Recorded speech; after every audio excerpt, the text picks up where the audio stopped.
आज रात 12 बजे से निजी बसों का चक्का जाम है। राजस्थान के बस ऑपरेटर्स ने अनिश्चितकालीन हड़ताल का ऐलान किया है। परिवहन विभाग की कार्रवाई के विरोध में बस ऑपरेटर्स ने ये निर्णय लिया है।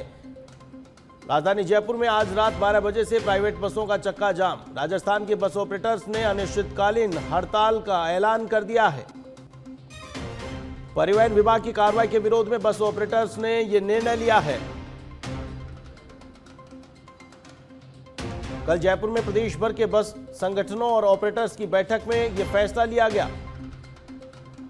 सभी निजी बसों की ऑनलाइन बुकिंग भी बंद कर दी गई है। ऑनलाइन चार्ट खुला मिलने पर संबंधित सदस्य पर संगठनात्मक कार्रवाई की चेतावनी दी गई है। बस मालिकों, ऑपरेटरों और ट्रैवल एजेंट्स से हड़ताल में शामिल होने की अपील की गई है।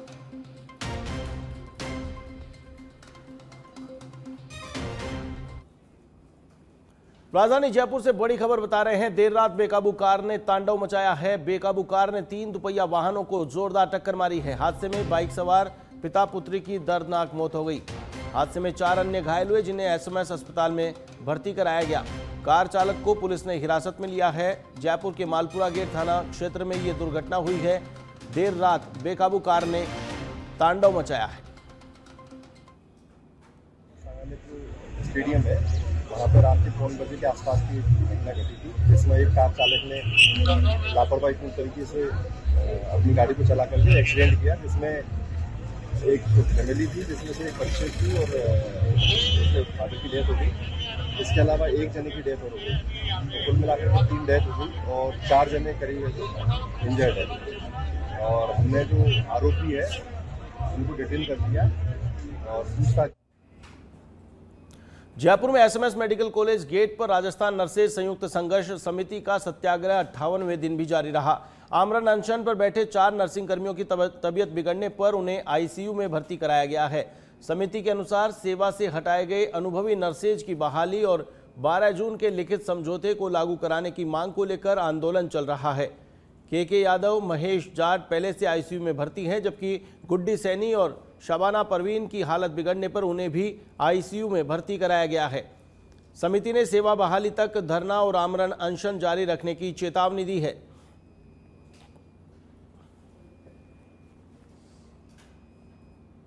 राजस्थान विश्वविद्यालय से बड़ी खबर आपको बता रहे हैं। छात्र संघ चुनाव की मांग को लेकर प्रदर्शन किया जा रहा है। स्पोर्ट्स ग्राउंड में छात्र नेता समाधि ले रहे हैं। पुलिस ने समाधि लेने से छात्र नेताओं को रोका है। पुलिस ने मौके से 2 छात्र नेताओं को हिरासत में लिया है। ये तस्वीरें राजस्थान विश्वविद्यालय की, जहां पर छात्र संघ चुनाव की मांग को लेकर समाधि लेने का प्रयास, तो वहीं पुलिस ने 2 छात्र नेताओं को हिरासत में लिया है।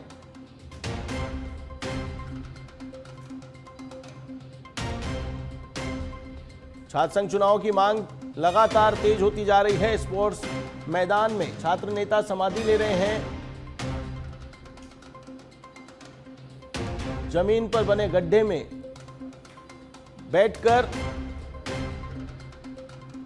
ये छात्र अपनी मांगों को लेकर ध्यान आकर्षित करने की कोशिश कर रहे हैं। मांग कर रहे हैं लगातार छात्र संघ चुनाव बहाल कराने की मांग को लेकर अलग अलग तरीके से विरोध प्रदर्शन। तो वहीं समाधि लेने वाले 2 छात्र नेताओं को पुलिस ने हिरासत में ले लिया है। इस खबर पर अधिक अपडेट के लिए मेरे साथ फोन लाइन पर मौजूद है हमारे संवाददाता कुणाल भटनागर। कुणाल, क्या कुछ अपडेट है? नए तरीके से एक और प्रदर्शन देखने को मिल रहा है। छात्र संघ चुनाव बहाली की मांग लगातार तेज होती जा रही है। कुणाल, देखिए, आज सुबह छात्र नेता जो है राजस्थान यूनिवर्सिटी के स्पोर्ट्स ग्राउंड में पहुंचे। वहां पर गड्ढा कूद के अर्ध समाधि उनके द्वारा ली जा रही थी। समाधि ले भी ली गई थी। उनके कुछ समर्थक वहां पर मौजूद थे, लेकिन पुलिस ने मौके से इन तमाम लोगों को जो है वो हटा दिया है। 2 छात्र नेताओं को पुलिस द्वारा हिरासत में लिया गया है। इन लोगों की मांग थी कि इसको जो विश्वविद्यालय के हालात हैं, और दूसरा छात्र संघ चुनाव बहाली की मांग को लेकर उनके द्वारा ये विरोध प्रदर्शन किया जा रहा था, लेकिन किसी भी तरह की परमिशन जो है इनको नहीं थी। ऐसे में पुलिस के द्वारा जो है मौके से इन तमाम जो छात्र नेता है उनको हटा दिया गया है और 2 छात्र नेताओं को पुलिस द्वारा हिरासत में लिया गया है। कुणाल, ये छात्र नेता किसी संगठन से जुड़े हुए हैं या फिर इंडिविजुअल, ये निर्दलीय के रूप में ही प्रदर्शन कर रहे हैं?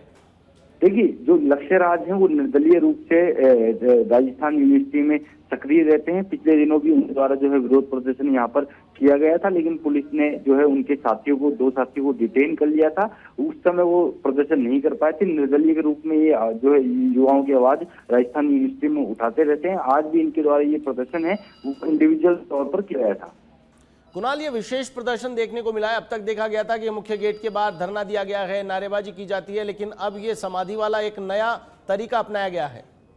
जी, निश्चित रूप से, क्योंकि जो लगातार छात्र हैं वो अपने अपने तरीकों से जो है विरोध प्रदर्शन यहाँ पर करते हुए नजर आ रहे हैं। पिछले दिनों हमने देखा कि पानी की टंकी पर चढ़कर विरोध प्रदर्शन किया गया था, राजस्थान यूनिवर्सिटी के मुख्य द्वार पर प्रदर्शन किया गया था, और अब ये जो अनोखा तरीका है समाधि लेकर जो है विरोध जताने का, तो ये जो है यूनिवर्सिटी में जो छात्र नेता है तमाम अपने अपने तरीकों से विरोध दर्ज करवा रहे हैं और सरकार तक अपनी मांग पहुंचाने का प्रयास कर रहे हैं कि हमारी बात सुनिए और छात्र संघ चुनाव जो है बहाल करवाइए। कि 4 सालों से राजस्थान में छात्र संघ चुनाव नहीं हो रहे हैं। ऐसे में जो छात्र राजनीति में अपना चलिए, तमाम जानकारी के लिए बहुत बहुत शुक्रिया। तो ये थे हमारे संवाददाता कुणाल भटनागर, जिन्होंने बताया कि लगातार विरोध प्रदर्शन देखा जा रहा है, लगातार छात्र संघ चुनाव कराने की मांग तेज होती चली जा रही है। श्रीगंगानगर के पदमपुर से बड़ी खबर बता रहे हैं। पदमपुर पुलिस ने नशे के खिलाफ एक्शन लिया है। 11 किलो 670 ग्राम अवैध डोडा पोस्ट बरामद किया गया है। पुलिस ने 2 युवकों को गिरफ्तार किया है। 13 बीबी बस अड्डे के पास गश्त के दौरान कार्रवाई की गई। दोनों आरोपियों के खिलाफ एनडीपीएस एक्ट में मामला दर्ज किया गया है। एसपी हरिशंकर यादव के निर्देशन में इस पूरी कार्रवाई को अंजाम दिया गया है।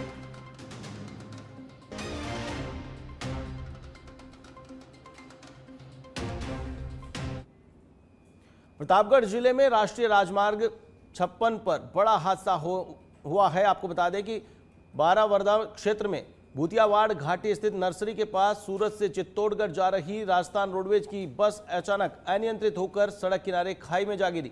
हादसे के समय बस में करीब 20-25 यात्री सवार थे, जिनमें से 10 यात्री घायल होने की जानकारी मिली है। सूचना मिलते ही धमोतर थाना पुलिस मौके पर पहुंची है। घायलों को एम्बुलेंस की मदद से जिला चिकित्सालय पहुंचाया गया है, जहां उनका उपचार जारी है।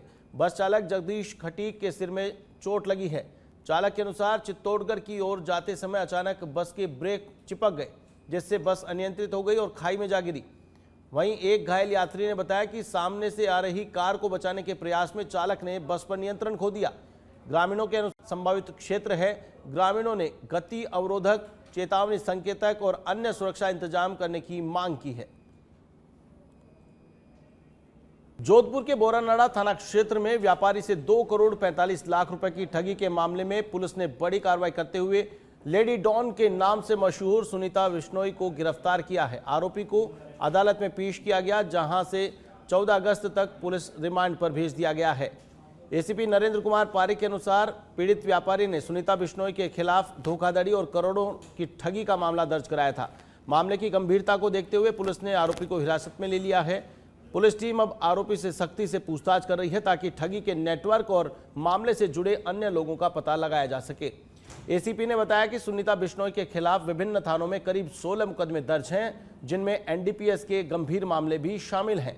फिलहाल पुलिस मामले की जांच पड़ताल और पूछताछ में जुटी हुई है।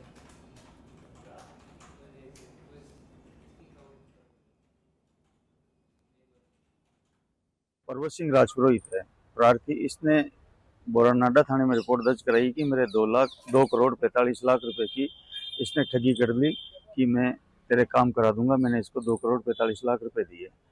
उसके बाद में काम नहीं हुए और पैसे भी ये खा गई। इसकी तफ्तीश की गई तो पता चला कि ये सुनीता बिश्नोई एक सुनीता डॉन के नाम से यहाँ जोधपुर में फेमस है और इसके खिलाफ विभिन्न जोधपुर के थानों में 16 मुकदमे दर्ज है। इसमें एनडीपीएस और धोखाधड़ी के मामले दर्ज है और इसकी आम सूरत भी काफ़ी खराब है। ये लोगों से पैसा लेकर के उसको चीट करती है। इसके खिलाफ काफ़ी सबूत मिले, जिससे इस पर जुर्म प्रमाणित हमने माना और इसको तलब किया पूछताछ के लिए, तो ये आई नहीं और भग गई। तो हमने मानवीय और तकनीकी युक्तियों का सहारा लेकर के इसको हर घर तिरंगा अभियान 2026 के तहत आज जोधपुर में जिला स्तरीय तिरंगा बाइक एवं साइकिल रैली का आयोजन किया गया। कलेक्ट्रेट परिसर से रवाना हुई इस रैली में बीएसएफ, पुलिस लाइन, नगर निगम, शिक्षा विभाग, जिला परिषद, महिला एवं बाल विकास विभाग, सामाजिक न्याय एवं अधिकारिता विभाग सहित विभिन्न विभागों और संस्थानों के 1000 से अधिक प्रतिभागियों ने उत्साहपूर्वक हिस्सा लिया। राज्यसभा सांसद राजेंद्र गहलोत और केंद्रीय विधि एवं विधिक कार्य मंत्री जोगाराम पटेल ने हरी झंडी दिखाकर रैली को रवाना किया। रैली पावटा सर्कल, सोस्ती गेट, खासबाग चौराहा, रातानाडा चौराहा और सर्किट हाउस होते हुए वापस कलेक्ट्रेट पहुंचकर संपन्न हुई। इस दौरान हम एक साथ हैं का संदेश दिया गया। मंत्री जोगाराम पटेल ने कहा कि स्वतंत्रता सेनानियों के संघर्ष, बलिदान और त्याग के कारण देश आज स्वतंत्र है और इसी भाव को जन जन तक पहुंचाने के लिए प्रधानमंत्री नरेंद्र मोदी ने हर घर तिरंगा अभियान शुरू किया है।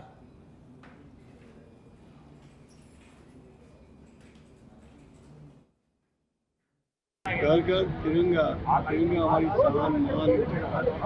सम्मान का एक प्रतीक है, एक राष्ट्रीय प्रतीक है।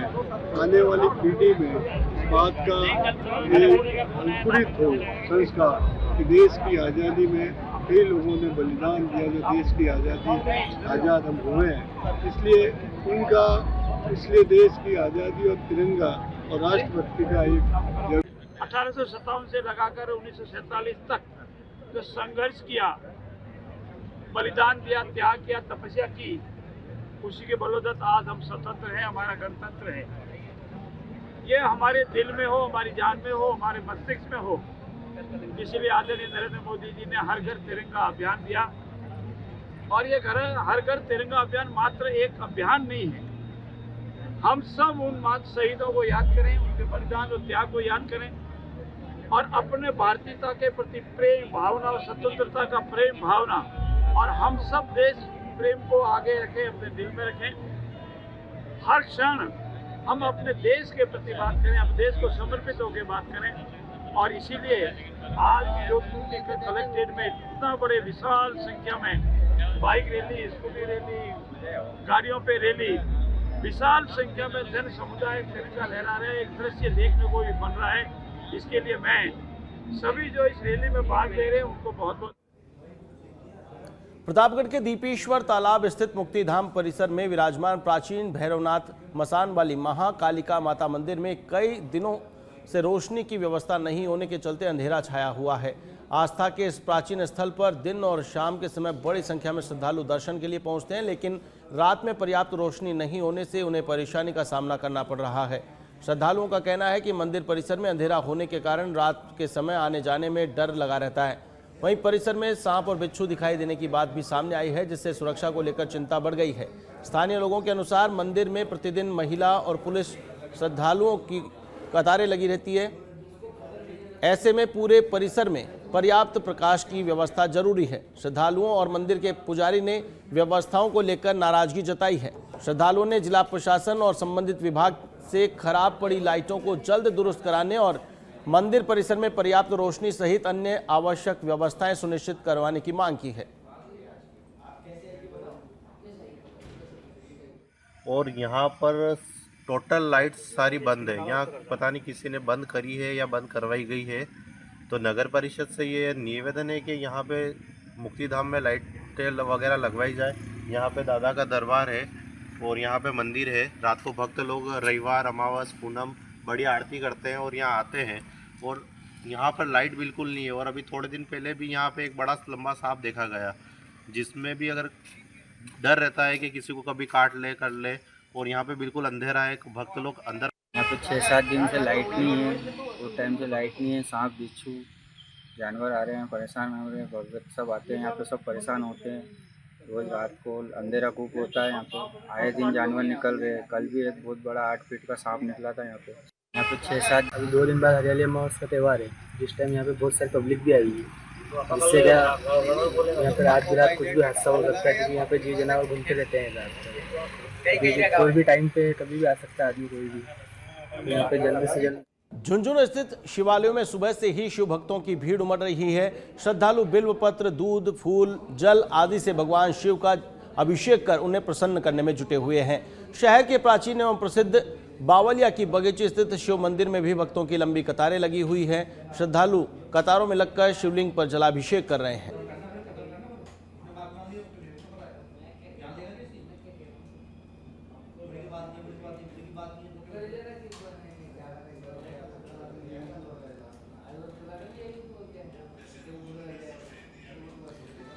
ये 8 तस्वीरें आप देख रहे हैं जयपुर, दौसा, सीकर, झुंझुनू, माउंट आबू, फतेहपुर शेखावाटी, खानपुर झालावाड़ और सुमेरपुर पाली की, जहां पर शिवालयों में आस्था का सैलाब उमड़ा है। कहीं पर कावड़ लेकर श्रद्धालु निकले हैं तो कहीं शिवालयों में विशेष पूजा अर्चना की जा रही है, जलाभिषेक किया जा रहा है तो कहीं आस्था की डुबकी लगाई जा रही है। अलग अलग तस्वीरें हम आपको दिखा रहे हैं 8 जगह की। जयपुर, दौसा की तस्वीर देख रहे हैं, सीकर में कावड़िए कावड़ लेकर चल रहे हैं तो झुंझुनू में जलाभिषेक की तस्वीरें आप देख रहे हैं। माउंट आबू में श्रद्धालु पहुंच रहे हैं, दुर्गम स्थलों पर श्रद्धालु शिवालयों में पूजा अर्चना के लिए पहुंचे हैं। फतेहपुर शेखावाटी की तस्वीर जहां भव्य श्रृंगार किया गया है। खानपुर झालावाड़ में बिल्व पत्र चढ़ाकर जल अर्पित कर जलाभिषेक किया जा रहा है। सुमेरपुर पाली में फूल बंगला झांकी सजाई गई है। सावन के दूसरे सोमवार को फतेहपुर शेखावाटी के शिवालयों में आस्था का सैलाब उमड़ पड़ा। सुबह मंदिरों के कपाट खुलते ही भगवान शिव के दर्शन और जलाभिषेक के लिए श्रद्धालुओं की लंबी लंबी कतारें लग गईं। श्री सारनाथ, चक्काचक महादेव, लक्ष्मीनाथ मंदिर, नानू भैरू जोड़ा शिवालय, गौरी गणेश्वर सहित प्रमुख मंदिरों में दिन भर हर हर महादेव, बम बम भोले के जयकारे गूंजते रहे। भक्तों ने गंगाजल, दूध, बेलपत्र, धतूरा, पुष्प अर्पित कर विधि विधान से पूजा अर्चना की। वहीं लोहारगढ़ से करीब 75 किलोमीटर की पैदल कावड़ यात्रा पूरी कर श्रद्धालु फतेहपुर पहुंचे। महिला, पुरुष और बच्चों ने कावड़ यात्रा में हिस्सा लिया।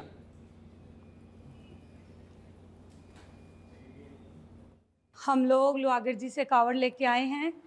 सावन का पावन महीना चल रहा है, इसलिए हम लोगों ने इस बार मन बना लिया। ये हमारा छोटा सा भक्त है, इसके जिद पे हम गए हैं। ये बच्चा है हमारा, 11 साल का होगा अभी, और हम हो गए तो लोग अब रामगढ़ जाएंगे यहाँ से। हर हर महादेव। रामगढ़ से लोहागढ़ जी से हम कावड़ लाए हैं। अभी हम फतेहपुर के सारनाथ मंदिर में हैं। अब यहाँ से हम आगे रामगढ़ जाएंगे। बहुत आनंद। जय श्रीनाथ जी की। आज सावन का द्वितीय सोमवार है। द्वितीय सोमवार पे यहाँ पे सारनाथ जी के मंदिर में सैकड़ों श्रद्धालु यहाँ पे कावड़ चढ़वा रहे हैं और 50 अक्षर का जाप होता है पहले, उसके बाद रुद्राभिषेक बड़े बड़े पुजारियों के द्वारा रुद्राभिषेक किया जाता है और सैकड़ों की संख्या के अंदर श्रद्धालु। भगवान शिव का पवित्र मास है, महीना है, और इसमें यहाँ पर श्री सारनाथ जी के मंदिर में तृतीय आयोजन है। और तृतीय बानसूर के नारायणपुर स्थित ताल वृक्ष के प्राचीन भूतेश्वर महादेव मंदिर में श्रद्धालुओं की भारी भीड़ उमड़ रही है। दूर दराज से पहुंचे भक्त भगवान शिव का जलाभिषेक, रुद्राभिषेक और महामृत्युंजय जाप कर परिवार की सुख समृद्धि और दीर्घायु की कामना कर रहे हैं। मंदिर के पुजारी पंडित मुकेश शर्मा के अनुसार यहां स्थापित शिवलिंग स्वयंभू माना जाता है और शमशान भूमि पर स्थित होने के कारण इसे भूतेश्वर महादेव के नाम से जाना जाता है। सावन में हरिद्वार सहित विभिन्न स्थानों से आने वाली कांवड़ से जल से शिवलिंग का अभिषेक किया जाता है। भादवा के मास पक्ष में दिन में इनके बहुत तगड़ी भीड़ लगी रहती है। जैसे आज सोमवार के दिन भी तगड़ी भीड़ है और काल दोष की पूजा, मांगलिक दोष की पूजा, मूल शांति और कावड़ अभिषेक होगा कल मंगलवार को। कावड़ का 11 तारीख को और बढ़िया है। स्वयं जमीन से है अपने आप, किसी के करे हुए नहीं है। तो इनका नाम भूतेश्वर क्यों पड़ा? भूतेश्वर इसलिए पड़ा कि ये शमशान भूमि के अंदर है जी, शमशानी शिवलिंग है, ऐसा बताते हुए आए कि भरतपुर में सावन के दूसरे सोमवार पर सोमवार सुबह से ही जिले भर में भक्तिमय माहौल नजर आया। भगवान शिव के दर्शन और पूजा अर्चना के लिए जिले के शिव मंदिरों में सुबह से ही श्रद्धालुओं की भीड़ उमड़ती रही। कई मंदिरों में दर्शन के लिए श्रद्धालुओं की कतारें देखने को मिली। भक्तों ने भगवान भोलेनाथ का जलाभिषेक कर दुग्धाभिषेक किया, बेलपत्र, धतूरा, आग के पुष्प अर्पित कर सुख समृद्धि की कामना की। मंदिरों में विशेष पूजा अर्चना और महाआरती का आयोजन किया गया। इस दौरान शिवालय हर हर महादेव और बम बम भोले के जयकारों से गूंजते रहे। महिलाओं, युवाओं, बुजुर्गों और बच्चों ने भी विशेष पूजा अर्चना की। कई श्रद्धालु कांवड़ लेकर शिवालय पहुंचे, भगवान शिव का जलाभिषेक किया।